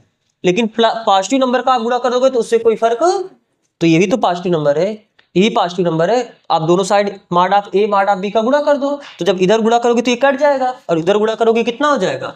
तो दिस इंप्लाइज दैट आप इसी को लिख सकते हो vector A dot vector B का माड ये छोटा होगा या बराबर होगा माड of vector A mod of vector B के। आप सीधा बोल सकते हो इधर जाके क्या हुआ, गुणा हुआ। अच्छा आंसर होगा। यहां तक नहीं दिक्कत है किसी को ना। एक बार आप इसे फिर से देखो, हम इसको जानबूझकर इतना शॉर्ट्स में नहीं किए, आप इसे थोड़ा डिटेल में ही देखो। हमने हर एक स्टेप लिखा है। आपको सिद्ध करना है कि माड ऑफ वेक्टर, आपको ये याद भी रखना है क्योंकि हम डायरेक्ट इस बात का अभी अगला जो आपका दूसरा प्रमेय है उसमें डायरेक्ट हम इस लाइन का प्रयोग करेंगे, फिर इस लाइन के लिए हम इतना नहीं देंगे। तो आप डायरेक्ट ये लाइन याद करो, क्या, किसी दो वेक्टर के डॉट प्रोडक्ट का परिमाण हमेशा दोनों वेक्टरों के अलग अलग परिमाणों के गुणनफल से क्या होता है, छोटा होता है। बात समझ में आ रहा है ना। Vector A dot vector B का माड ये हमेशा छोटा होता है या बराबर होता है वेक्टर ए का माड वेक्टर बी का माड। इसको पढ़ोगे कैसे, ये है क्या, दो वेक्टर का अदिश गुणनफल, दो वेक्टर का डॉट प्रोडक्ट। तो किसी भी दो वेक्टर का जो डॉट प्रोडक्ट होता है, डॉट प्रोडक्ट का माड, माड मतलब डॉट प्रोडक्ट माइनस भी आ सकता है और डॉट प्रोडक्ट प्लस भी आ सकता है। तो जो भी वैल्यू आएगा माइनस या प्लस उसका माड करके लिखोगे फिर आपको प्लस वैल्यू मिलेगा। तो वो जो वैल्यू मिलेगा दोनों वेक्टर के अलग अलग परिमाणों के गुणनफल से क्या होता है, हमेशा छोटा होता है। कैसे सिद्ध किए, क्योंकि हमको सीधा इसमें दिख रहा है कि mod vector A dot vector B और mod of A vector A mod of vector B एक ही जगह आता है डॉट प्रोडक्ट में। तो vector A dot vector B को हम ये लिख सकते हैं माड of vector A mod of vector B cos theta. Dot product की परिभाषा से हमको ये सब एक तरफ से हम cos थीटा निकाल लेते हैं क्योंकि यहाँ पर हमको cos थीटा का रेंज पता है, cos थीटा का वैल्यू कहां से कहां तक होता है। तो cos थीटा बराबर आप क्या लिख सकते हो, इतना इधर आके क्या हुआ भाग। तो cos थीटा बराबर आप लिख सकते हो vector A dot vector B upon mod of vector A mod of vector. आप डायरेक्ट फार्मूला भी पढ़े, आप हम डायरेक्ट ये भी लिख सकते थे, लेकिन ये कैसे हमने वो लिख दिया। लेकिन हम देख रहे हैं कि हमको चाहिए क्या, vector A dot vector B. यहाँ पर ऊपर हमको देखो vector A dot vector B मिला है, हमको vector A dot vector B नहीं चाहिए, हमको mod of vector A vector B चाहिए। तो हमने क्या किया, दोनों साइड का इधर का और इधर का दोनों साइड का क्या ले लिया, माड ले लिया। क्या ले लिया, तो जब इधर का आप ऐसा कर सकते हो, नहीं कर सकते हो, दोनों साइड का वर्ग कर सकते हो, दोनों साइड का माड ले सकते हो, दोनों साइड में एक ही नंबर का जोड़ घटाना कर सकते हो। तो ऐसे हमने क्या किया, दोनों साइड का माड लिया। तो इधर का माड लिया तो माड cos थीटा हुआ और इधर का माड लिया तो देखो ये पूरा माड लगा दिया। अब आपको पता है कि नीचे माड लगाने का कोई मतलब नहीं, तो हमने इसको केवल अलग अलग रहने दिया और ऊपर हमने, क्योंकि किसी वेक्टर का डॉट प्रोडक्ट प्लस भी हो सकता है और माइनस भी हो सकता है, तो जिसमें संशय कि वो प्लस भी हो सकता है माइनस भी हो सकता है, फिर उसका माड है तो उसका माड आप पूरा प्रॉपर लगाओ। लेकिन जो पता है कि वो हमेशा प्लस ही होगा फिर उसका भी माड लगाने का कोई मतलब नहीं है। इसलिए हमने यहाँ पर केवल वेक्टर ए का परिमाण लिखा और यहाँ पर केवल वेक्टर बी का परिमाण लिखा। लेकिन हमें पता है कि cos थीटा का वैल्यू -1 से 1 के बीच में होता है, तो माड cos थीटा का वैल्यू 0 से 1 के बीच में आएगा। लेकिन जब माड लगा दिए तो फिर 0 से बड़ा होगा ही होगा कोई वैल्यू, तो 0 लिखना कोई जरूरी नहीं है। तो हमने पता चला cos थीटा का जो मैक्सिमम वैल्यू होगा वो कितना होगा, 1, यानी माड cos थीटा का वैल्यू हमेशा 1 से क्या होगा, छोटा ही होगा। तो माड cos थीटा की जगह पर है कितना, इतना, तो हमने क्या किया, माड cos थीटा की जगह पे ये वैल्यू लाके रख दिया। तो माड cos थीटा की जगह कितना रख दिया, mod of vector A dot B upon mod of vector A mod of vector B. और ये किससे छोटा है, 1 से, ये दोनों प्लस वैल्यू है तो प्लस वैल्यू आराम से जाके इधर गुणा कर सकते हो, तो हमने इधर गुणा कर दिया, तो आपका यही आ गया। समझ में आ रहा है ये प्रमेय ना? तो आप ये प्रमेय प्रॉपर प्रैक्टिस करना अपने मन से लगाने का। तो आपको ये कॉपी करना, आप इसे कॉपी करो, फिर हम देखते हैं इसका अगला प्रमेय। उदाहरण नंबर 20, एग्जाम्पल 20। क्या बोला उदाहरण नंबर 20 में? दो सदिशों वेक्टर ए तथा वेक्टर बी के लिए सदैव vector A plus vector B का परिमाण ये छोटा होगा या बराबर होगा उनके अलग अलग परिमाणों के योगफल के, और इसी को हम क्या बोलते हैं? त्रिभुज असमीका ना, ट्रायंगल इनइक्वालिटीज, त्रिभुज असमीका। थोड़ा आप इसके पहले मतलब पे आओ, ये कहता क्या है इसका थोड़ा मतलब समझते हैं, फिर बाकी तो प्रूफ करना ही करना है। देखो आपको पता है त्रिभुज नियम, मान लो ये वेक्टर ए है, ये वेक्टर बी है, और ये आपका वेक्टर सी है, या सीधा इसको बताओ vector A plus vector B लिख सकते हो क्या? अरे वेक्टर ए वेक्टर बी, तो आपका फाइनली रिजल्टेंट वेक्टर हुआ, तो आप इसको vector A plus vector B लिख सकते हो। ये तो जब आपने डायरेक्शन वाइज दिखाया तब ये है। अगर हमको ये डायरेक्शन ना लिखना हो, केवल हमको ये वैल्यू लिखना हो, तो इसका मान लगा दोगे, क्योंकि किसी वेक्टर का जो परिमाण होता है वो उस वेक्टर की लंबाई को रिप्रेजेंट करता है। तो इसकी लंबाई को केवल हमको लिखना होगा तो हम माड ऑफ वेक्टर नहीं लिख सकते हैं। ये जो दूसरा वेक्टर था हम इसका डायरेक्शन नहीं लिखते, हमको केवल ये लंबाई चाहिए, तो ये लंबाई क्या हो जाएगा? इसका माड। हमको तीसरे वेक्टर का डायरेक्शन नहीं चाहिए, हमको केवल इसका लंबाई चाहिए, तो लंबाई के लिए इसका मान लगा सकते हो। यानी जब ये आपका ये जो त्रिभुज बना, तो जब हम त्रिभुज में भुजा का केवल बात करेंगे, भुजा की लंबाई का केवल बात करेंगे, आप इसको वेक्टर ए का मान, इसको वेक्टर बी का मान, और इसको माड of vector A mod of vector B लिख सकते हो। आपको ये तो पता है क्या, त्रिभुज में आप दो भुजा, कोई भी दो भुजा जोड़ दो, वो सदैव तीसरी भुजा से क्या होता है? बड़ा। पढ़े हो ना ये चीज? कक्षा क्लास 9th में आप पढ़े हो, 9th में पढ़े हो कि त्रिभुज में दो भुजाओं का योग सदैव तीसरी भुजा से क्या होता है? बड़ा। तो दो भुजाओं का योग यानी वेक्टर ए का माड, और दूसरा भुजा क्या है? वेक्टर बी का माड। दो भुजाओं का योग सदैव बड़ा होगा किससे? तीसरी भुजा से। तीसरी भुजा यानी vector A plus vector B के माड से। अरे तीसरी भुजा यहाँ पर mod of vector A plus mod of vector B ही तो है। बात समझ में आ रहा है ना? तो यही तो आपका ये है। देखो बस इधर छोटा का साइन, हमने इसको इधर लिख दिया। अब ये बराबर कब होगा? तो क्या ये बड़ा वाला समझ में आ रहा है कि नहीं समझ में आ रहा है? तो जब ये बड़ा होगा यानी वेक्टर ए और वेक्टर बी वो किसी त्रिभुज के शीर्ष रहे होंगे। अब हम समझते हैं बराबर कब होगा। बराबर कब होगा ध्यान समझना। मान लो ये बिंदु आपका है ए, ये बिंदु आपका है बी, और ये बिंदु आपका है सी। तो जब तीनों बिंदु एक ही रेखा पे नहीं होंगे तब ये बड़ा होगा। जब तीनों बिंदु, देखो क्या है, तीनों बिंदु मिलाओ के एक रेखा बन रहा है? नहीं, तीनों बिंदु एक ही रेखा पे नहीं आ रहा है ना, तीनों बिंदु संरेखी है। ये तीनों बिंदु संरेखी भी नहीं है, आप ऐसे बोल सकते हो। तो अगर तीन बिंदु संरेखी नहीं, उस केस में दो भुजा का योग सदैव तीसरी भुजा से क्या होगा? अगर तीनों भुजा संरेखी हो गए, मान लो बिंदु ए, बिंदु बी, बिंदु सी, ये तीन बिंदु है ए बी सी, अगर ये संरेखी हो गए, संरेखी होने का मतलब एक ही रेखा पे आ गए, तो ये है ए है, ये बी है, ये सी है। तो अगर यहां से यहां तक आप वेक्टर फॉर्म में रिप्रेजेंट करो तो ये आपका वेक्टर ए हुआ। मान लो यहां से यहां तक को अगर वेक्टर फॉर्म में रिप्रेजेंट करो तो फिर आपका वेक्टर बी हुआ। तो यहां से यहां तक रिजल्टेंट पूरा vector A plus vector B ही तो होगा। लेकिन हम वेक्टर के फॉर्म में बात नहीं करेंगे, हम इसके परिमाण के रूप में बात करेंगे, लंबाई के रूप में बात करेंगे। तो जब लंबाई लिखना होगा तो इसका मान लगा दो। अरे डायरेक्शन हटाओ, क्यों लंबाई को रिप्रेजेंट कर रहे हैं, तो लंबाई के लिए आप इसका, तो लंबाई के लिए इसका। तो जब बताओ तीनों बिंदु अगर संरेखी हैं तो यहां से यहां तक जोड़ो, यहां से यहां तक जोड़ो, ये सीधा इसी के बराबर होगा। यानी उस स्थिति में vector A plus vector B का परिमाण, अरे यहां से यहां तक ये पूरा दूरी इन दोनों दूरी के योगफल के बराबर होगा कि नहीं बराबर होगा? वेक्टर ए यहां से यहां तक की दूरी को रिप्रेजेंट कर रहा है, माड ऑफ वेक्टर बी यहां से यहां तक की दूरी को रिप्रेजेंट कर रहा है। इन दोनों को जोड़ोगे यानी वेक्टर ए के परिमाण में वेक्टर बी का परिमाण जोड़ोगे, और ये अगर बराबर आ गया वेक्टर ए प्लस बी का परिमाण, यानी ये तीनों बिंदु क्या हो गया? संरेखी। ये बात समझ में आ रहा है ना?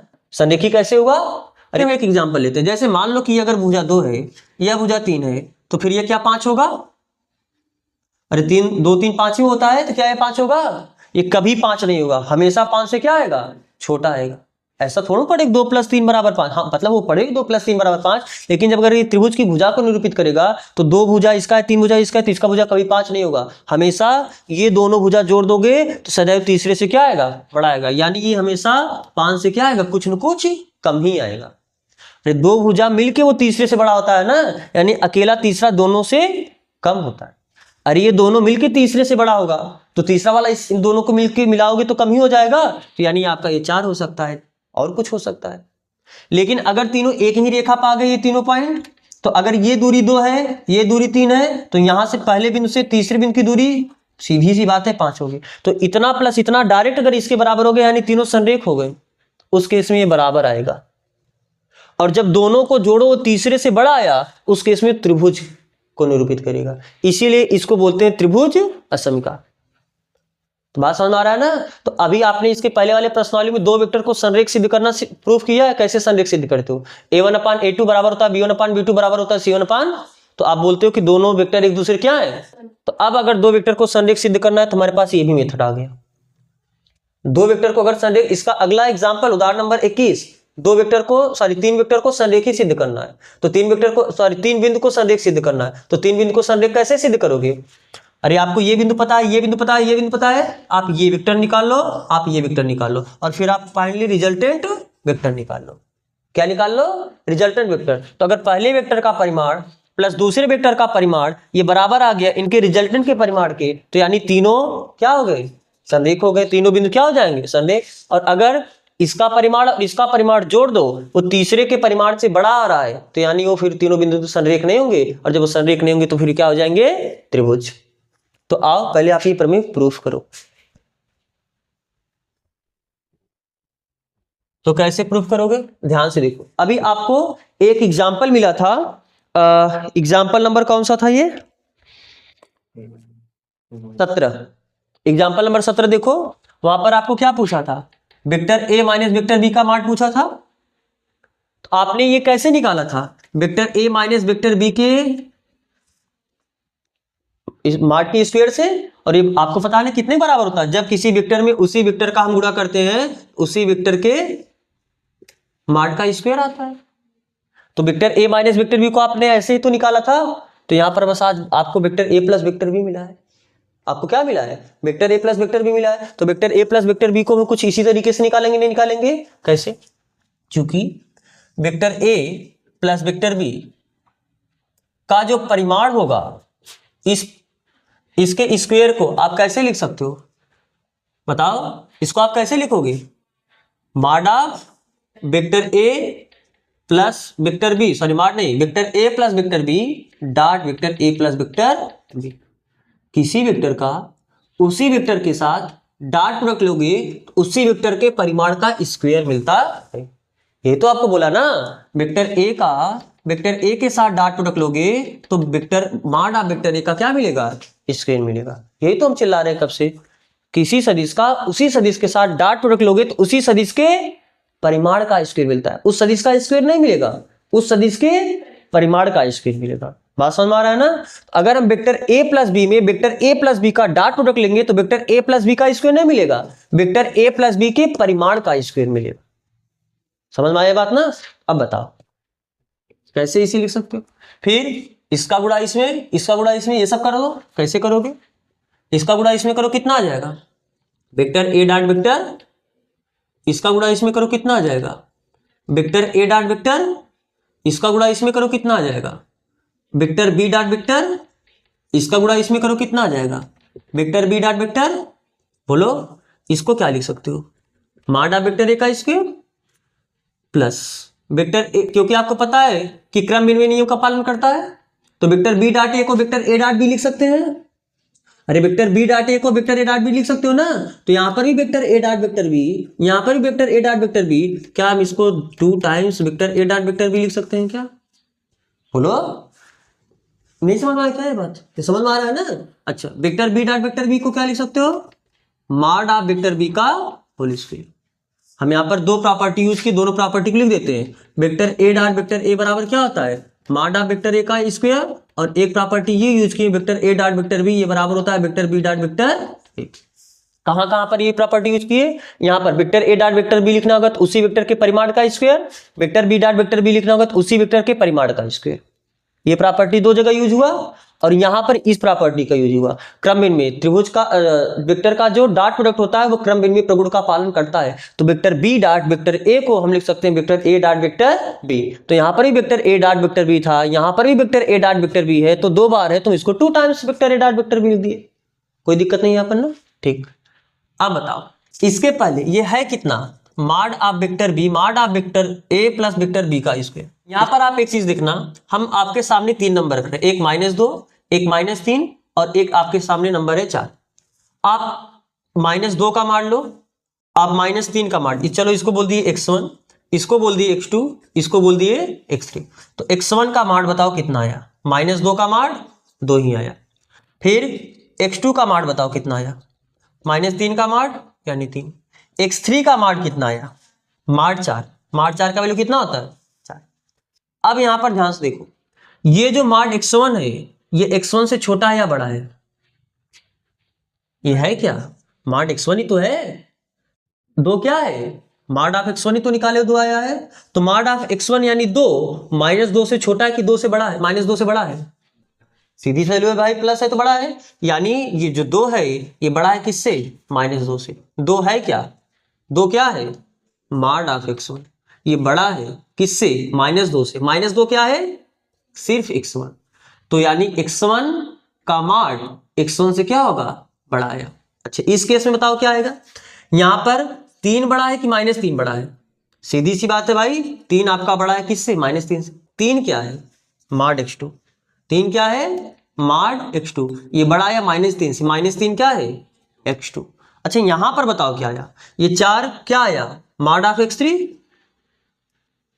मॉड ऑफ x3 ये 4 आया, क्या ये 4 4 के बराबर है कि नहीं है, अरे ये 4 दोनों बराबर ही हैं, यानी यहां पर आप ऐसे लिख सकते हो 4, यहां पर जो आपका आंसर आया इस 4 से बराबर है, तो ये 4 किसके जगह पाया है, देखो बताओ, मॉड x3 की जगह, मॉड x3 की जगह। और ये 4 क्या है, केवल आपका x3 है, तो यानी ये किसके बराबर आया, x3 के बराबर।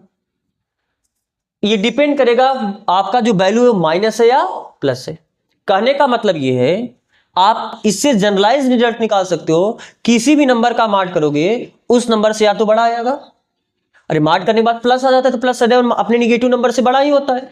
अगर ये नंबर निगेटिव होगा तो उसका मार्ट नंबर से बड़ा आएगा, और अगर वो नंबर पॉजिटिव हो तो वो मार्ट उसका बराबर हो जाएगा।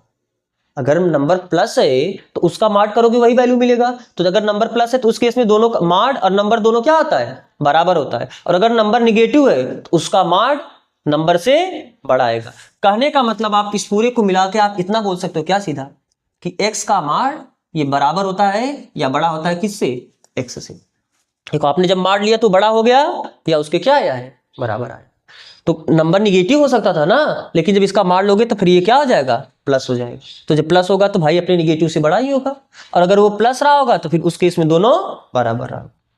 बात समझ में आ रहा है। तो हम इस प्रॉपर्टी का डायरेक्ट यहां पर यूज करेंगे, कैसे, तो याद रहेगा ना, किसी भी नंबर का मान अब वो नंबर से बड़ा हो सकता है या बराबर हो सकता है। तो जहां वेक्टर, चलो हम इसको मान लेते हैं 1, इसको क्या मान देते हैं 1, तो चूंकि मॉड ऑफ x ये सदैव बड़ा होता है या बराबर होता है किससे, x से, तो यहां से हम क्या बोल सकते हैं, यहां पर vector a dot vector b मिला है क्या आपको, तो हम इसके मॉड का बात करें तो अगर vector a dot vector b का मॉड लोगे तो ये भी बड़ा होगा या बराबर होगा किससे, vector a dot vector b से। ये नंबर हुआ और ये नंबर का ये नंबर ही होता है, vector a dot vector b अदिश है, अरे अदिश गुणनफल एक नंबर ही होता है, तो ये नंबर छोटा हो जाएगा किससे, अपने मार्ड से, या इसका मार्ड बड़ा हो जाएगा इस नंबर से। इस प्रॉपर्टी से आप ये लिख सकते हो कि नहीं लिख सकते हो। यानी अब इतने की जगह हम जहां वेक्टर a डॉट b था वहां पर वेक्टर a डॉट b नहीं लिखेंगे, अब वहां पर हम क्या लिखेंगे, ये लिखेंगे। तो जब ये लिखेंगे तो ये वाला नंबर क्या हो जाएगा, बड़ा हो जाएगा। यानी ध्यान से लिखना, तो हम क्या लिख सकते हैं, 1 से, समीकरण 1 से क्या लिख सकते हो, समीकरण 1 लिख के क्या चलो, vector a plus vector b का इस मार्ड का स्क्वायर ये बड़ा हो गया या बराबर हो गया किसके, ध्यान से देखते रहना भी, वेक्टर a का मार्ड का square plus 2 vector a dot vector b नहीं लिख रहे हैं, mod of vector a dot vector b लिख रहे हैं, क्योंकि जब मार्ड लिखोगे तो वो बड़ा हो जाता है कि नहीं हो जाता है। तो हमने इसके जगह मार्ड लिख दी, तब ये वैल्यू अभी पहले बराबर था, लेकिन जब मार्ड लिख दी तब ये बड़ा या बराबर हो जाता है। समझ में आया कि नहीं बात, यहाँ पर बराबर से हमने बड़ा का चिन्ह क्यों लगाया, क्योंकि बराबर कब था, जब केवल ये लिखे थे, लेकिन अब इसका हम माड लिख रहे हैं, तो जब माड वाला वैल्यू बड़ा भी हो सकता है और बराबर भी हो सकता है, तो इधर वाला वैल्यू बड़ा हो जाएगा, तो इसलिए जहां बराबर था वहां पर बड़ा और बराबर लिख दें, क्योंकि यहां पर इसका माड लिख रहे हैं। इसे असंख्य तरीके समझ में आया नहीं चीज, ठीक है। बाकी है कितना, वेक्टर बी के माड का स्क्वायर। और इसके पहले आपने फिर एक प्रॉपर्टी पढ़ा है क्या, vector A dot vector B का जो माड है ये क्या होता है, बड़ा होता है या बराबर होता है किससे, सॉरी ये आपका बड़ा हो मतलब छोटा या बराबर होता है किसके, माड of vector A mod of vector B. ये आपका क्या था, कॉची श्वार्ट्ज इनइक्वालिटीज या असमीका, यही तो था। अरे इसके पहले वाला एग्जांपल, दो वेक्टर के डॉट प्रोडक्ट का जब माड लेते हो तो छोटा आता है या बराबर आता है किसके, उनके अलग अलग परिमाण की गुणनफल से। तो अब हम क्या करते हैं, यहां पर जो ये लिखा था इसके जगह पे हम ये लिखेंगे, तो जब इसके जगह पे ये लिखेंगे तो ये तो और बड़ा हो जाएगा, तो यानी यहां से आप क्या लिख सकते हो, vector A plus vector B का परिमाण, ये बड़ा या बराबर था, अब ये फिर भी क्या आ जाएगा, बड़ा या बराबर ही रहेगा किससे, वेक्टर ए का परिमाण प्लस 2। अब इतने की जगह हम अलग अलग लिख रहे हैं, यानी वेक्टर ए का परिमाण वेक्टर बी का परिमाण plus mod of vector B का स्क्वायर। इसके जगह हम ये लिख सकते कि नहीं लिख सकते हैं, जब इसके जगह पे ये लिख दी तो ये वैल्यू और बड़ा हो जाएगा, तो और बड़ा होने का मतलब देखो बड़ा ही है और बराबर भी हो सकता है ना, उस स्थिति के लिए हम बराबर का भी चिन्ह लगाएं। अब यहाँ पर ऐसा और कोई सिंबल होता और बड़ा दिखाने का तो हम यहाँ पर और दिखाते कि ये और बड़ा हो गया, लेकिन अब ऐसा कोई सिंबल है नहीं मैथ में, तो इसलिए हम केवल यहाँ पर अभी क्या लिखते हैं, बड़ा या बराबर लिखते हैं। यानी इससे तो ये बड़ा होगा या इससे ये बराबर, छोटा नहीं होगा, इससे ये बड़ा होगा या इसके ये बराबर होगा, तो ये वैल्यू इसके बराबर हो सकता है, बराबर भी हो सकता है, बराबर भी हो सकता है, तो जब बराबर होगा तो इसके इसमें बराबर होगा, और ये वैल्यू इससे बड़ा भी हो सकता है, तो जब बड़ा होगा तो चलो ये रिप्रेजेंट कर रहा है। अरे इतने की जगह पर ये लिख सकते हो नहीं, अब लिख सकते हो। अब बताओ ये क्या, ए स्क्वायर प्लस 2ab प्लस बी स्क्वायर जैसा दिखा नहीं दिखा, यानी हम इसे क्या लिख सकते हैं, vector A plus vector B की माड का स्क्वायर, ये बड़ा या बराबर होगा, इतने की जगह हम क्या ऐसा लिख दें, वेक्टर ए का माड प्लस वेक्टर बी के माड का स्क्वायर लिख सकते हो ना। अरे माड ऑफ वेक्टर ए का square plus mod of vector B का स्क्वायर प्लस 2ab, ये तो है, इतने की जगह ए प्लस बी का होल स्क्वायर बना सकते हो, तो इधर भी स्क्वायर है तो इधर भी स्क्वायर है, तो दो स्क्वायर वैल्यू और दोनों वैल्यू आपका प्लस है, देखो ये भी प्लस है ये भी प्लस है, अरे माड ऑफ वेक्टर है ये भी प्लस है, माड ऑफ वेक्टर ये भी प्लस है, तो इधर भी पॉजिटिव नंबर का स्क्वायर है इधर भी पॉजिटिव नंबर का स्क्वायर है, तो आप स्क्वायर और स्क्वायर बैलेंस हो जाएगा, तो यहां से आप केवल इतना लिख सकते हो क्या, mod of vector A mod of vector B ये बड़ा होगा या बराबर होगा माड of vector A plus mod of vector B, हमने स्क्वायर क्या कर दिया, बैलेंस कर दिया, यही हमको प्रूव करना था त्रिभुज सम का। इसमें क्या है, आपको थोड़ा सा ये वैसे हल्का टफ लग रहा होगा क्योंकि इसमें हम अलग से कुछ प्रॉपर्टी का यूज कर रहे हैं, लेकिन ये सभी ऐसे ही प्रॉपर्टी जिसे आप जानते हो, कोई नया प्रॉपर्टी आपको यहाँ पर नहीं पढ़ने को मिल रहा है। आप एक बार इसे फिर से देखो, क्या बोला है, आपको सिद्ध करना है, ये आपको प्रूफ करना है ना, क्या कि vector A plus vector B का परिमाण ये छोटा होगा या बराबर होगा वेक्टर ए के परिमाण प्लस वेक्टर बी के परिमाण से। अब आप इन दोनों को याद कैसे रखोगे, जब अलग अलग लिखोगे, यहां पर भी देखो अलग अलग लिखो, अलग अलग वाला या तो बड़ा होता है या तो बराबर, बड़ा या छोटा नहीं, बड़ा होता है या बराबर होता है, चाहे प्लस का बात है चाहे डॉट प्रोडक्ट का बात है। देखो यहाँ पर डॉट हुआ था तो इनका डॉट प्रोडक्ट एक में ही है, और यहाँ पर क्या इनका अलग अलग लिखे हो, तो जब अलग अलग लिखे हो तो इधर बड़ा आ गया, यहाँ पर भी प्लस था तो आपने अलग अलग करके प्लस कर दिया तो भी इधर क्या हो गया, बड़ा आ गया। तो चाहे डॉट हो तो भी अलग अलग वाला बड़ा आता है और चाहे प्लस हो तो भी अलग अलग वाला बड़ा आता है। तो ये प्रूफ कैसे करोगे, जैसे हमने देखा माड of vector A plus mod of vector B, हमको तुरंत तो एग्जांपल क्या लाया, अरे ऐसे क्वेश्चन को आप उनके डॉट प्रोडक्ट से ही करते हो, किसी भी नंबर का किसी भी वेक्टर का उसी वेक्टर साथ डॉट प्रोडक्ट लेते हो तो उसका क्या आ जाता है, स्क्वायर। तो अगर हम इसके स्क्वायर को इनके डॉट प्रोडक्ट के रूप में लिख सकते हैं, नहीं लिख सकते, फिर इसका इसके साथ डॉट प्रोडक्ट लिए वितरण प्रगुण से, इसका इसके साथ डॉट प्रोडक्ट लिए, फिर इसका इसके साथ डॉट प्रोडक्ट लिए, फिर इसका इसके साथ डॉट प्रोडक्ट लिए, इसको आप लिख सकते हो vector A dot vector B को माड ऑफ वेक्टर ए का स्क्वायर, इसको वैसे रहने दिए, इसको आप पलट सकते हो क्रम विनिमय से तो वही दो बार हो जाएगा, तुम इसको 2 times vector A dot vector B लिख दिए, और माड वेक्टर बी के साथ डॉट प्रोडक्ट लोगे तो कितना आ जाएगा, माड ऑफ वेक्टर बी का स्क्वायर। अब हमें पता है क्योंकि देखो इधर भी माड था इधर भी माड था, इधर माड नहीं है, तो हम यहाँ पर माड लाना चाहते हैं, तो जब माड वैल्यू लिखोगे तो रियल नंबर से क्या हो जाता है, या तो बड़ा हो जाता है या तो बराबर हो जाता है ना। बार बार छोटा निकल रहा है मुझसे, बड़ा या बराबर, छोटा नहीं बोलना है। तो vector A dot vector B का जो परिमाण होगा वह vector A dot vector B से क्या होगा, बड़ा होगा या बराबर होगा। तो यहां पर कंफ्यूज मत होना, ये हमको प्रूफ करना है, ये हम लेके चले, क्या लेके चले, vector A plus vector B के माड का स्क्वायर है, हम इसको इतना लिख सकते कि नहीं लिख सकते हैं, तो ये इसके बराबर ही होता है। तो इसको हम इतना लिखे, इसको हम इतना लिखे, लेकिन हम इतने के जब इसका माड लगाना चाहते हैं, जब इसका माड लगाएंगे तो माड हमेशा क्या हो जाएगा, बड़ा हो जाएगा। तो यानी अभी जो बराबर लिख रहे थे, अब जब इतने की जगह हमने इतना लिखा तो ये वाला चीज बड़ा होता है, यानी देखो इस साइड क्या आया, बड़ा का चिन्ह आया। बात समझ आया ना। और जब आपको ये भी प्रॉपर्टी पता है, जब इनका अलग अलग मान लेते हो तो और बड़ा हो जाता है। तो यानी अब इसके जगह अगर ये लिख दोगे तो ये भी इससे क्या रहेगा, बड़ा या बराबर रहेगा। अब आपको ये ए स्क्वायर प्लस 2ab प्लस बी स्क्वायर जैसा दिखा, तो इससे हमें ए प्लस बी का होल स्क्वायर कर दिए, इधर भी पॉजिटिव नंबर का स्क्वायर था, इधर भी पॉजिटिव नंबर का स्क्वायर था, बैलेंस होया। आपका बचा कितना, vector A plus vector B, और यहाँ पर कितना बचा, वेक्टर ए का परिमाण प्लस वेक्टर बी का परिमाण। कोई दिक्कत नहीं है यहाँ पर ना। तो आपको ये कॉपी करना, आप इसे कॉपी करो, फिर हम देखते हैं इसका लास्ट एग्जांपल। मिटा दे, चलो।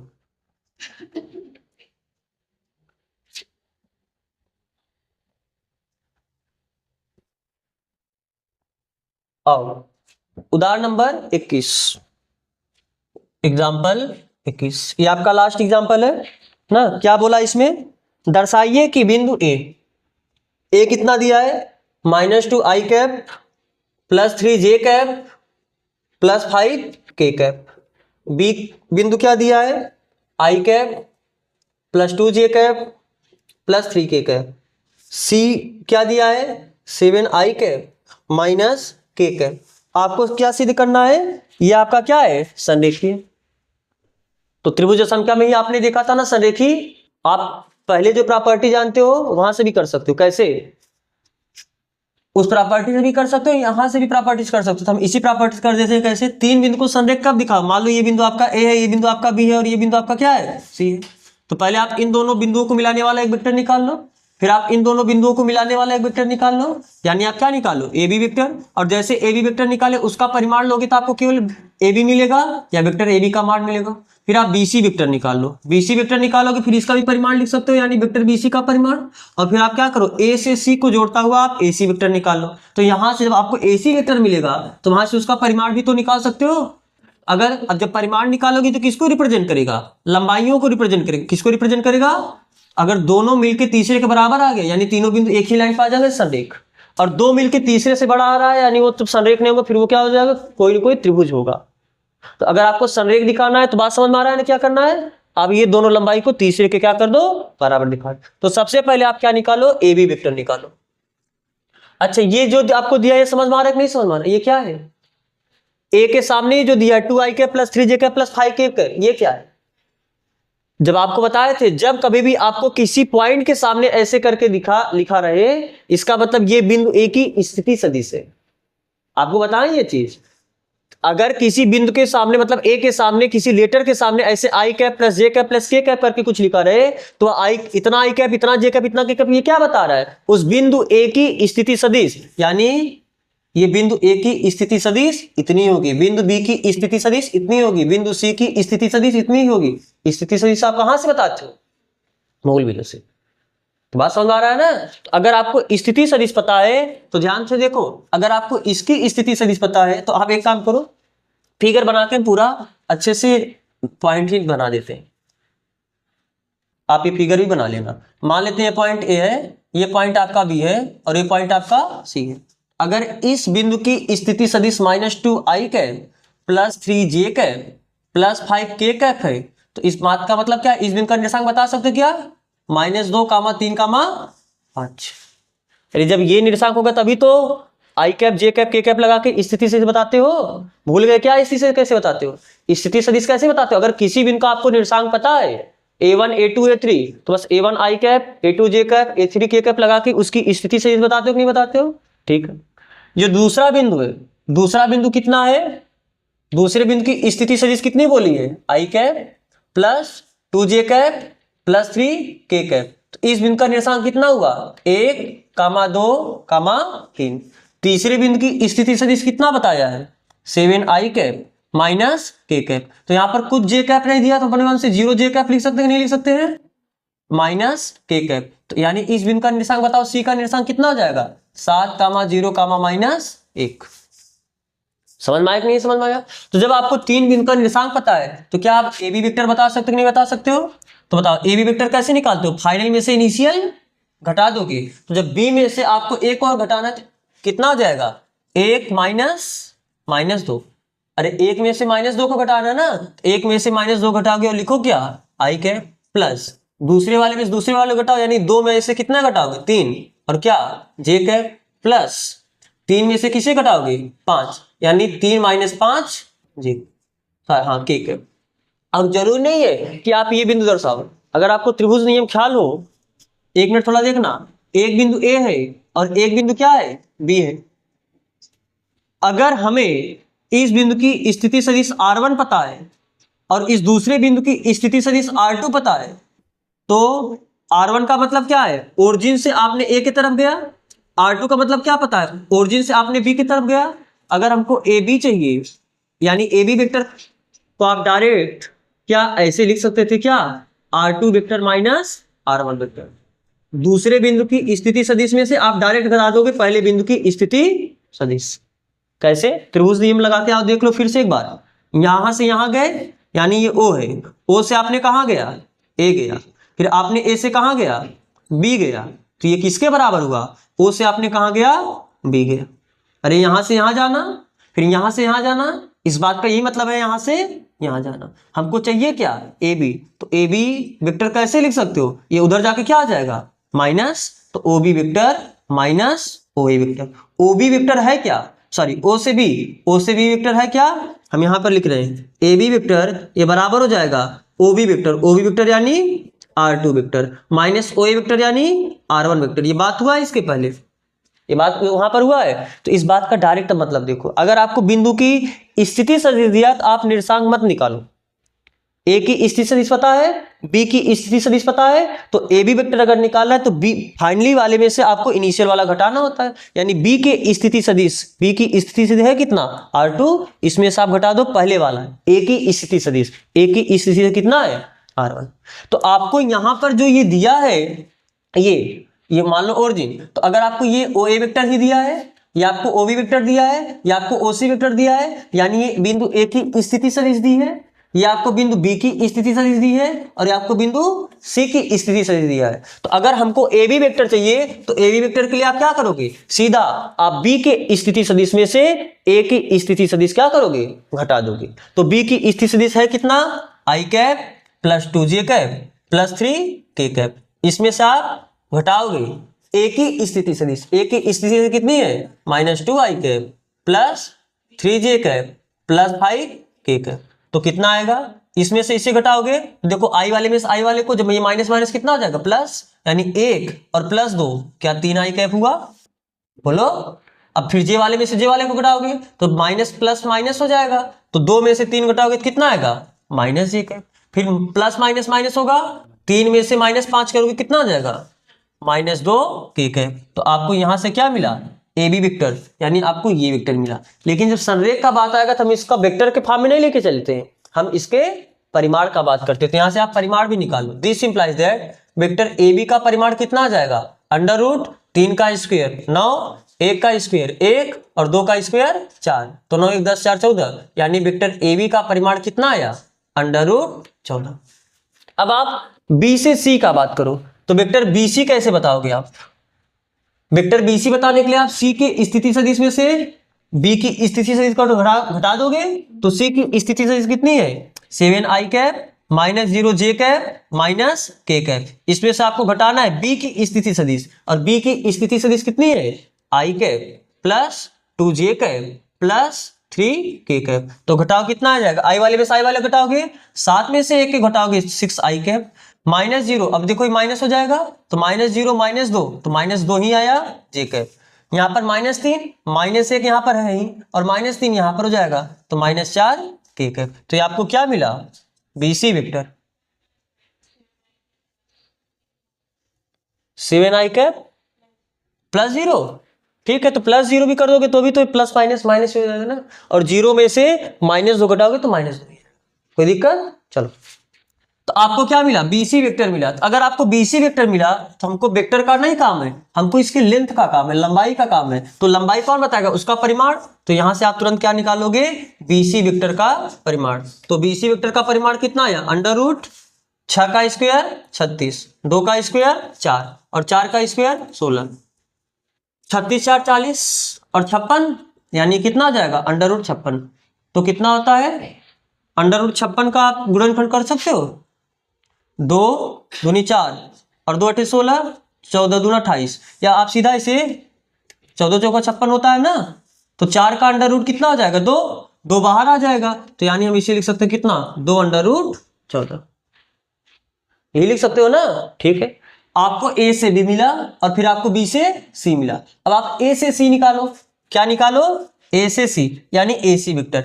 AC वेक्टर कैसे निकालोगे? C के स्थिति सदिश में से आप A के स्थिति सदिश को क्या करोगे?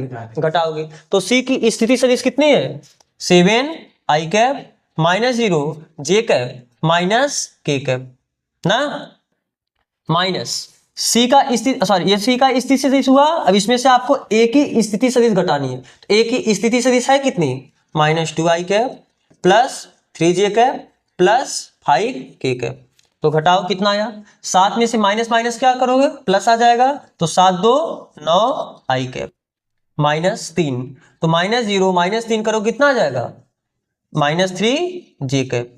फिर माइनस, अब ये माइनस हो जाएगा तो ये भी -k कैप और ये -5k कैप, तो मिलके -6k कैप हुआ।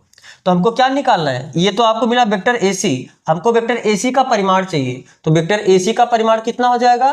√9 का स्क्वायर 81, 3 का स्क्वायर 9 और 6 का स्क्वायर 36। तो कितना आया?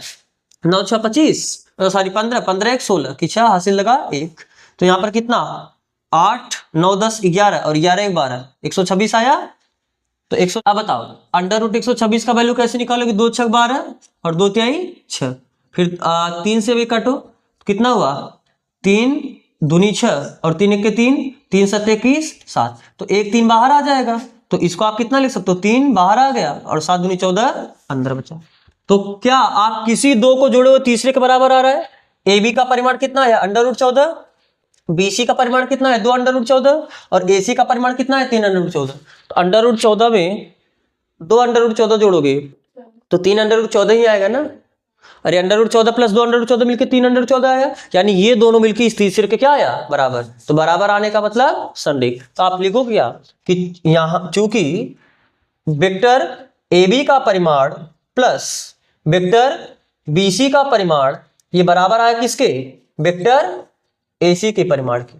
अरे इसका परिमाण प्लस इसका परिमाण इसके परिमाण के बराबर आया ना। तो ये कब संभव है? जब तीनों बिंदु क्या हो? संरेख हो। तो दिस इंप्लाइज दैट, या अतः आप लिख सकते हो, अतः बिंदु A B एंड C क्या होंगे? संरेख होंगे। तो संरेख दर्शाने का ये भी आपके पास क्या हुआ? एक तरीका। ठीक है, और दूसरे तरीके से आप कर ही सकते थे, आप केवल वेक्टर AB निकालो, वेक्टर BC निकालो। ये संरेख कब होंगे? ये संरेख कब हो? जब A1/A2 बराबर B1/B2 बराबर C1/C2। तो यहां से देख लो, AB आपको कितना मिला है? इतना मिला है, और B से C आपको कितना मिला है? इतना मिला है।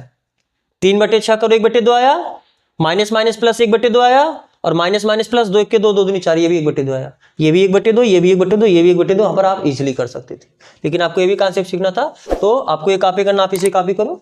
आपका एग्जाम्पल यहाँ पर अब कंप्लीट हुआ। तो जो एक्सरसाइज का क्वेश्चन है इसको हम लोग अब कल करेंगे। तो यहाँ तक जुड़ने के लिए आप सबका बहुत बहुत धन्यवाद।